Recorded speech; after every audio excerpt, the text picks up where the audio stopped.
I will sneak peek here a little bit to Florida State, Boston College. I think Florida State wins, and I think Florida State wins convincingly. This is, yeah, sure, I got it. We've got PTSD.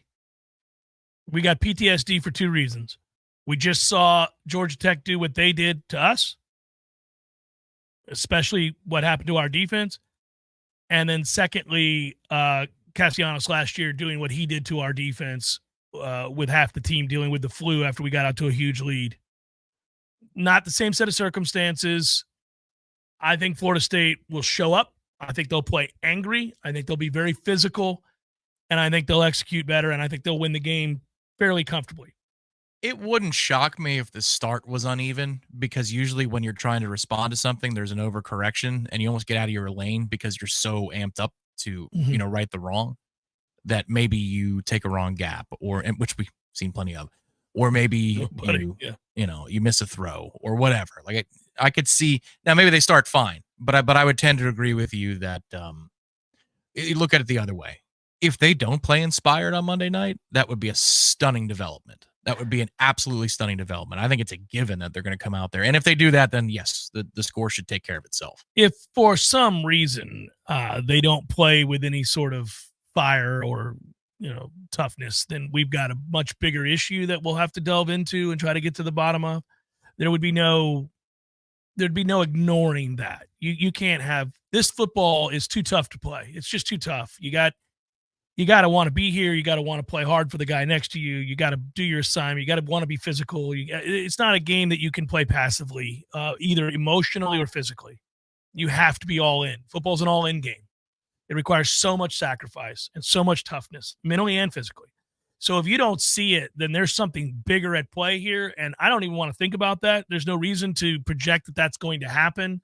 I'm not saying as the result of this game, which is a bad result and a bad game plan and poor execution and really a miserable, from a game standpoint, miserable game all the way around.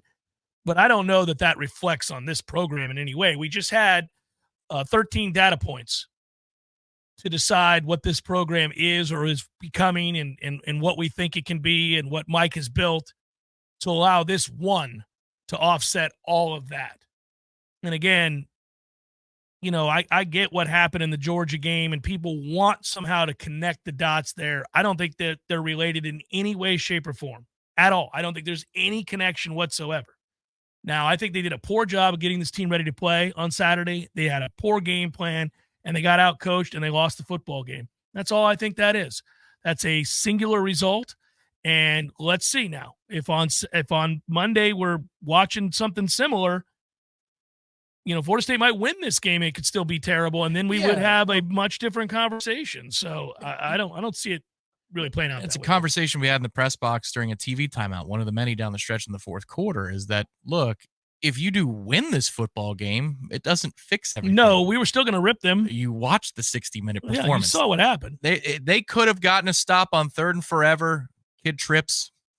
He falls. Right, whatever. And they punt, and we go down. down. Certainly wouldn't have been because they tackled or took a proper angle. I get the joke, yes. Yeah. He falls, throw goes over his head. Yeah. And then you make a 52-yarder, and you win 24-21. Right. You would breathe a sigh of relief. Yes, 100%. And there'd be more smiles. But on the whole of process how you got there, you'd be like, dude, don't do that again. Now you're saying don't do that again at 0-1 and 0-1 in the ACC. That's the difference. It is the difference. And when you dodge a bullet like that, sometimes you are able to kind of learn from it, pick yourself up and say, oh my goodness, that was almost a disaster. Instead, you didn't dodge it. It was a disaster. You are in a hole. That said, of all the years to start the season this way, where you lose as a prohibitive favorite, double-digit favorite, you do have opportunities that you might not have had in yesteryear because the system is different. There are 12 teams that make the playoff. You can have 3 losses and make the playoff if you win the ACC. I'm not saying it's likely if you have 3 losses that you're going to be in the ACC championship game. I'm saying it's a possibility. And this in the past would have been a death knell.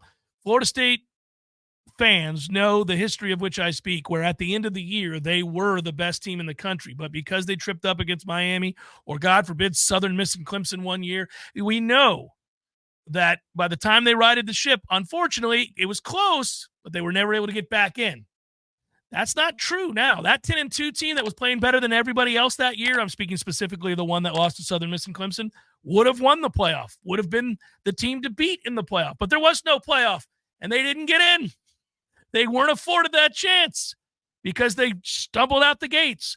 You can stumble out the gates now, get it corrected, win a bunch of ball games, and reflect back at that travesty and say, goodness gracious, thank goodness that's not who we were. I'll remember it. It'll always anger me. I'll have it in the back of my head before next year's first game and wonder whether or not we're ready.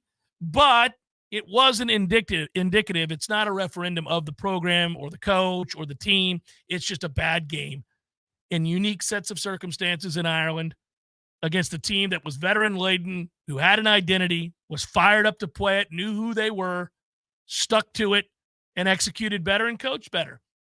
Tip of the cap. Sucks for us.